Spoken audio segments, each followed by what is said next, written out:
Okay, here we go, back live at the historic Rally Festival here at Weston Park. The same stage layout as we had before. There's Will Nichols and Nick Broom.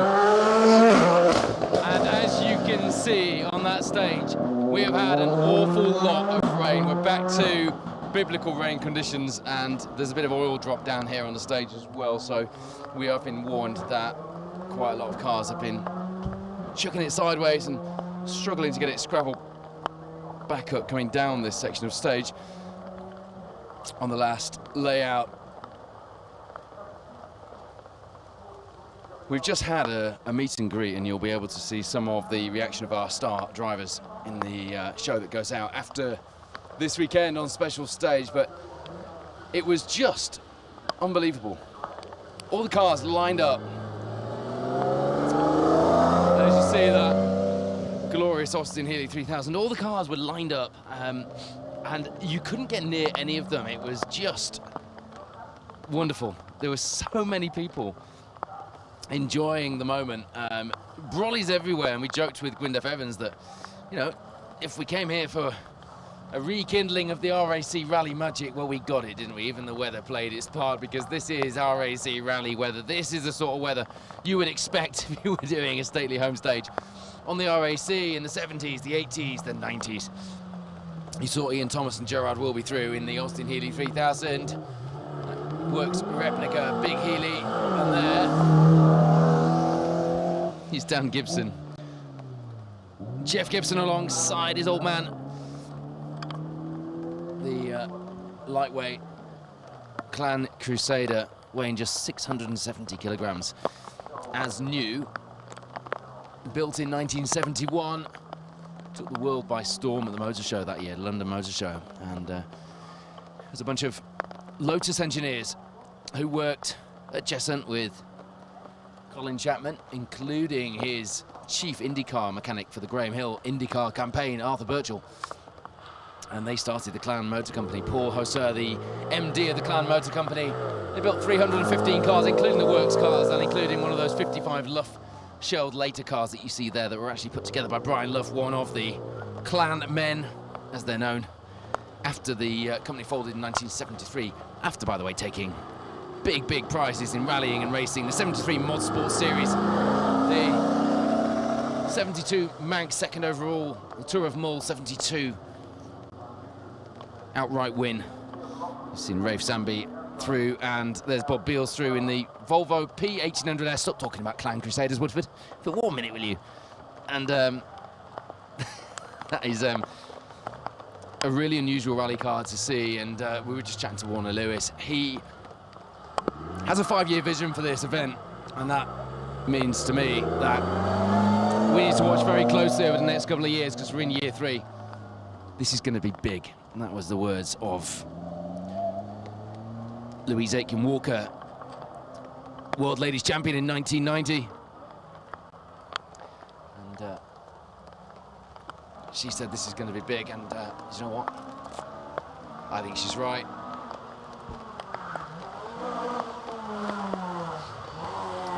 We're going to bring you this stage and one more stage live today from Weston Park.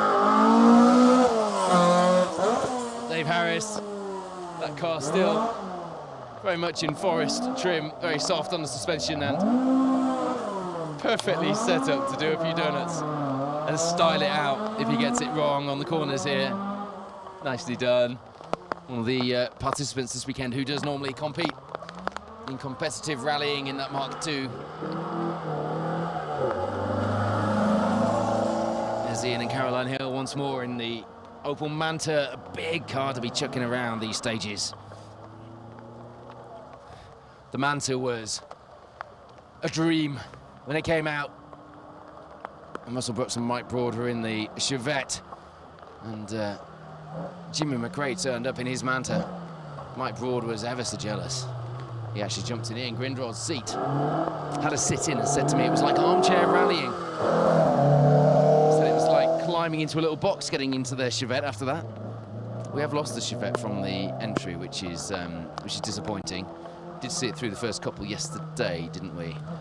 And there's a man who will be watching this event closely. Anton Bird ran behind the Agbo stage, was in with Tim Ashton yesterday in the Lancia Fulvia Fanaloni. Today it is Hugh Chambers, CEO of Motorsport UK, who is really enjoying his adventure on this Weston Park stage that he stood and watched rally cars on back in the 70s, 80s, 90s.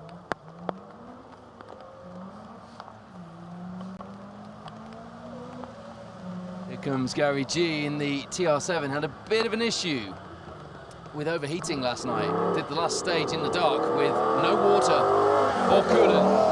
The car was running at 120 degrees. We're lucky it's still here, to be honest. It had a fuel pressure issue through that last stage, having hit the water splash hard. Sounds like that fuel pressure is back up, because you wouldn't be getting that kind of performance from a big thirsty V8, would you, if you had any fuel pressure issues whatsoever? An arm out of the window, signalling that they are enjoying themselves. Aladenian, Lucy Gutteridge in the road rally spec.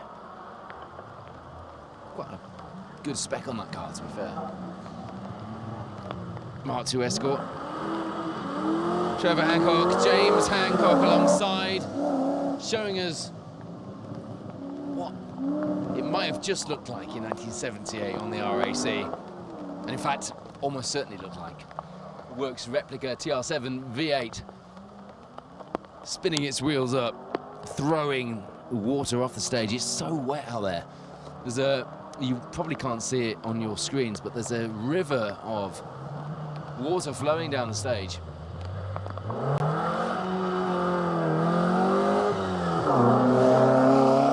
As you see the Russell Brooks, Andrews Heat for Hire replica Lotus Sunbeam.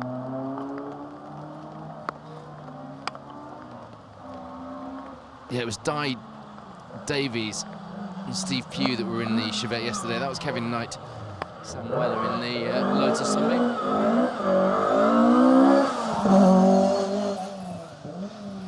Jason Ledley really enjoying throwing that SO liveried RS 1800 Escort around, the one that arrived here covered in track rod Rally Yorkshire mud and is very much now replaced with the mud and the grime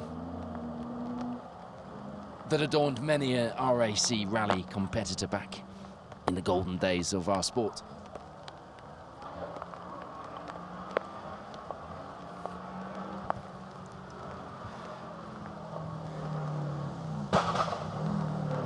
Phil and Lucy Owen here in their 555 Impreza. Colin McRae replica car. Sounds like a Group A. It appears to go enough like a Group A for me, and it really looks the part, doesn't it? If you were tuned in now, you could almost be back in 1995, couldn't you? 93, the last time that this Weston Park rally stage featured in the RAC rally. Derek Belbin there, showing us what a Mark II Escort should do on a stately home stage. We've said it already a few times this weekend, but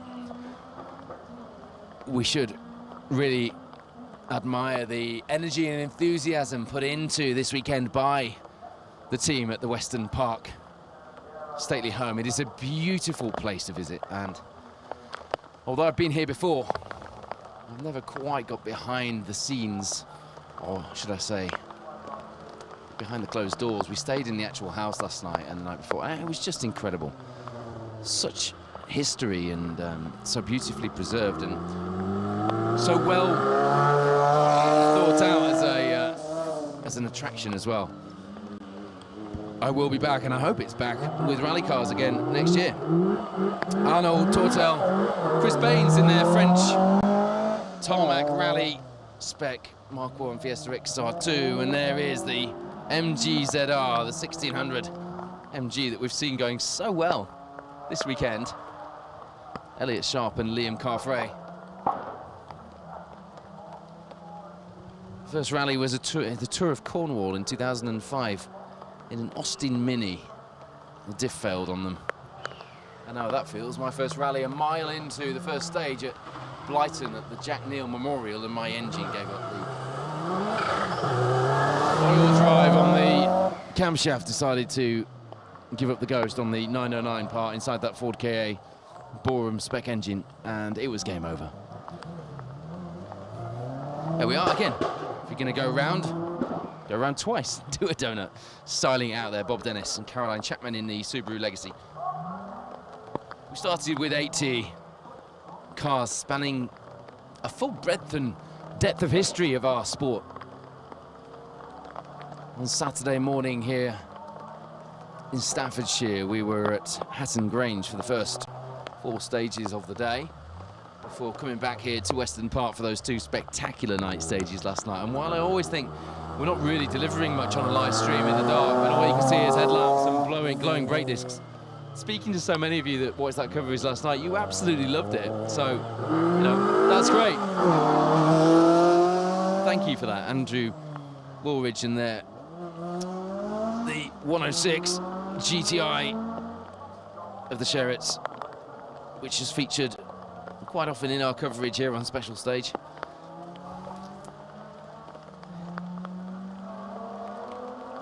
Speaking to Stig Blomqvist earlier, he said he still remembered little things as he's driving around the stage. He still remembers how it feels, and while he was conscious he was driving somebody else's car, in this case John Hanlon's beautifully prepared Audi Quattro A2 Group B rally car, Stig said it was just something special about jumping in that seat and heading out around this stage and bringing back some of the magic that he remembers. You saw Ross Clements and Chris Lear, by the way, there in the 89 Conor McRae replica, 89 Swedish Sierra XR 4x4. Yeah, and Stig's a man of few words. He lets his driving do the talking. He always has, and let's face it, he won a world championship with that approach. So let's not knock it, but he did just show us a glint in his eye when we were chatting to him at the meet and greet just a few minutes ago, having got back in the car that took him to victory on the 83 RAC, or a car just like the A2 Group B Quattro, took him to victory when he beat his teammate Michel Mouton in the other works Quattro by a second on this Western Park stage. The Works Rover Mini Cooper there overtaking the Talbot Samper, which, as I mentioned earlier, has been somewhat of a star of this weekend. If you nerd out about rally cars like I do, that car will be right up your street. Yeah, Stig really enjoying getting back in the car and still having little trigger points that reminded him about those championship winning years in the World Rally Championship.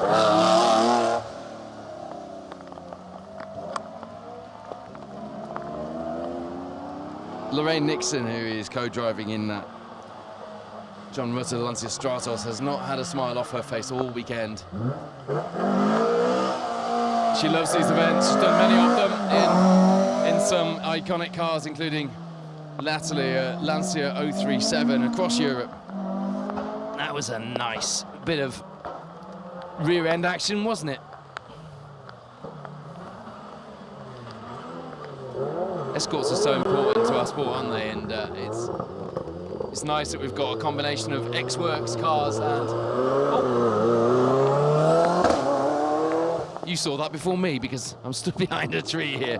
The Bastos Escort Cosworth, it's so difficult to do what we do in these conditions. We're hiding under a tree, but it's so wet. We've got water running down the pages of my notes now, which are, despite being covered in plastic, are now getting very wet. It's a good job. We've talked about these cars quite a few times this weekend. That research hasn't gone to waste. That's what the World Rally Championship in production form at least looked like in 2002.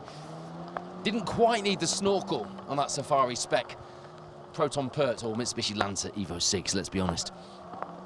A true marketing exercise, if ever I did see one.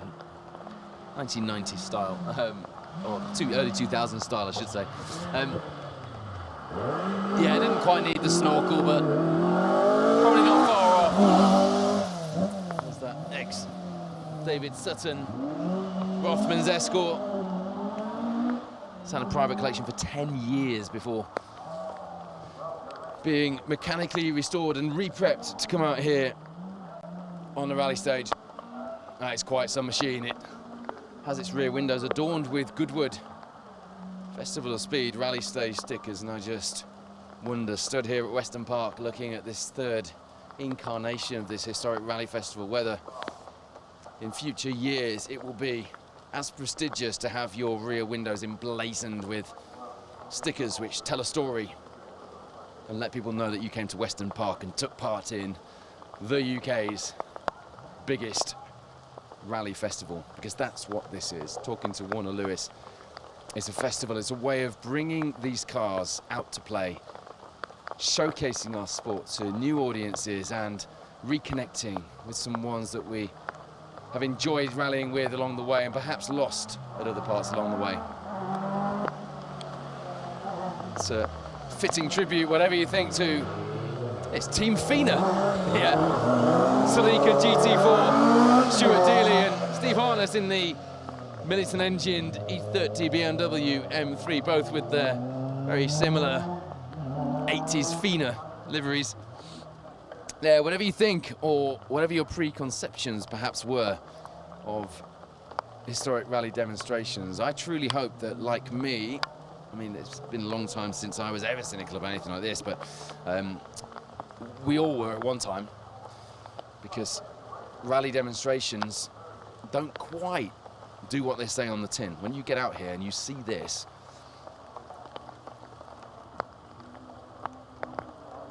I hope that you believe well and truly that your preconceptions were in fact misconceptions, and I think it is very clear to see this weekend, despite this heavy rain that we now have here at Weston Park, you can see the interest, you can see the number of people lining the stages. You can only see a few of them on your screen, but right behind me in front of the house, every bit of available space is taken up. It's 2, 3, 4 deep in places.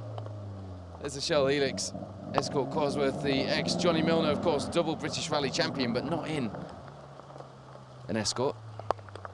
He was in that Toyota Corolla WRC, of course. What's that look for, Wayne Goldring?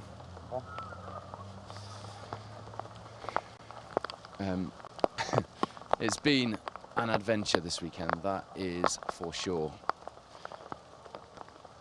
Producing live coverage of a very special event and bringing you live coverage of cars which most of you maybe haven't seen in action before. Even if you have for a number of years, it's special enough, but then to mix that with jumping in a Group B Metro 6R4, one of the cars, if you're a British rally fan. Remember Tony Pond in 1985, coming third in the car's debut. took everyone by storm. It just, with its naturally aspirated V6, wasn't a match at the end of the day for the brutal Lancia Delta S4s, and despite leading overnight, the 85 rally victory would go to Lancia. And the rest, they say, is history. The 6R4 never really fully getting its moment in the spotlight during its competitive years in the World Rally Championship, but due to a bit of a, it's not really a loophole, a technicality in the regs, shall we say. 6R4 was one of the only Group B cars that could continue running, and since then have entertained and won many big prizes and had their moment in the spotlight, haven't they, and still do today. Gwyneth Evans and Stuart Horsfall have an issue, as you can see, in that Mark II Escort. Gwyneth has absolutely loved his day here. He said to me, he started by saying to me that it was a shame it had started raining, and then he realised that actually, he looked around him and you couldn't move for people and brollies. And British rally fans are made of tough stuff, and this is what they'd expect if they were around the RAC in '83, for example. So we're okay with that. But clearly a problem for Gwyndaf in that ex-Borum Ford Motorsport Mark II Escort. He did give us a bit of a scoop as well, and he was very confident in doing so. So I'm confident in telling you that we will see a Formula 2 Works Stay at Ibiza Maxi back on the stages. That is very exciting. I think we can all appreciate that. He's got it at his dealership, and we actually saw it at Rally Day in, when was it, 2012 maybe? On the Gwyneth Evans Motors stand there. It's in that famous and fantastic yellow and red tiger stripe style livery. And Gwyndaf has confirmed that the plan, now that that car is running, and he said it is running nice, it sounds amazing, he said the plan is not to let it sit there gathering dust. It's not a display piece, it's built to be used in anger, and used in anger it will be. So expect to see that Seat Ibiza Formula 2 kit car, the X-Works big wide arch maxi car, back out on the stages, perhaps even these stages at the historic Rally Festival in the coming years. It's very exciting. I've been dying to ask him that for some time, actually. So we've seen the car a couple of times, we've heard that it's still sat there, and yeah, he's right, isn't he? 1996 British Rally Champion, away from our Orange Army. The Marshals this week, I mean Marshals anyway, are just to be celebrated, aren't they, and admired greatly. But this weekend, the Marshals, just without the pressure of a competitive environment, we've been able to just back things off a little, and everyone has just been seemingly having so much fun. I pulled onto the stage earlier to do that run through after stage 8 in the Metro 6R4 with Dan, and I couldn't get my hands device attached in time, so we were pulled up at the side of the stage, and you know, everyone was really helpful. I think there were about 4 people trying to get my hands post connected. It's quite a struggle when you've got no space to move and your head's stuck to the roof in a Group B rally car. Bit of a gap here on the stages. What are you guys saying on the live stream? Glyn Thomas says, hello from the 3 good-looking Marshals opposite the camera, if you do say yourself, Glyn. Ali Shaw, enjoying the coverage. Michael Ollie Holburn, Harkey and his Millington BMW. Harkey, who will be able to afford a new engine for that BMW if he so wishes after the RAC this year. 750 tyres on the order sheet so far, and still coming thick and fast. It's going to be some rally, isn't it? Donna Preston, hello to you. Thank you for the birthday wishes. Stu Riley, loving the coverage today. Good to have so many of you with us. It is RAC rally weather, and that was on the Facebook live coverage. Who have we got with us on the YouTube?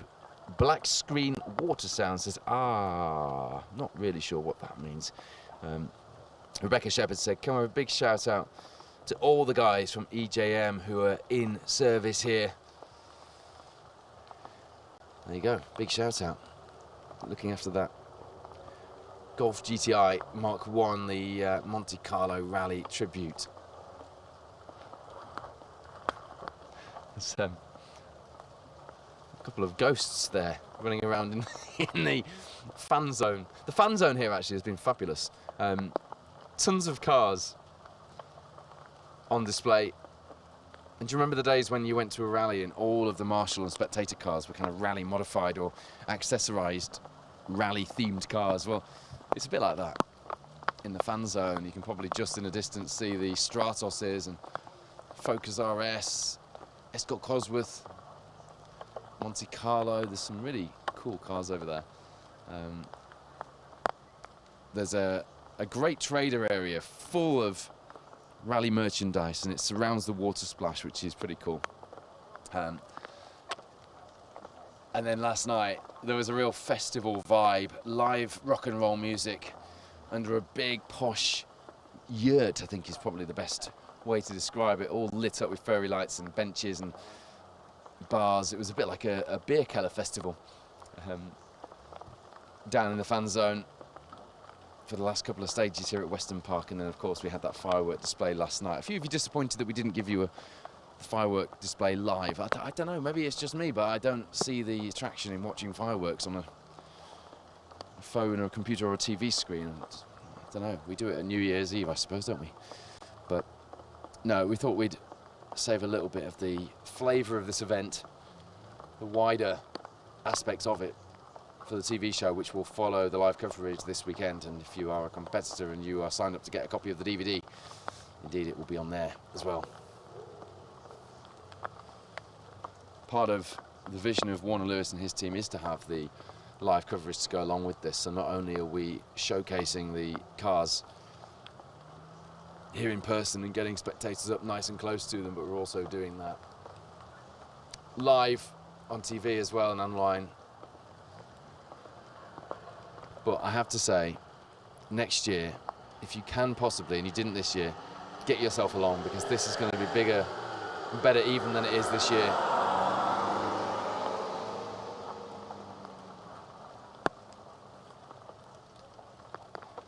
We have got a delay, as you can tell. If we get the cars back through, we might yet go live in this stage, but we're certainly going to be live for the next one as well. So do stay tuned. We'll have more live coverage from the historic Rally Festival here at Weston Park. More sounds and sights of rallying through the glory days across the decades. Group A, Group B, Group N and WRC here on an iconic former RAC Rally stage. Stay tuned.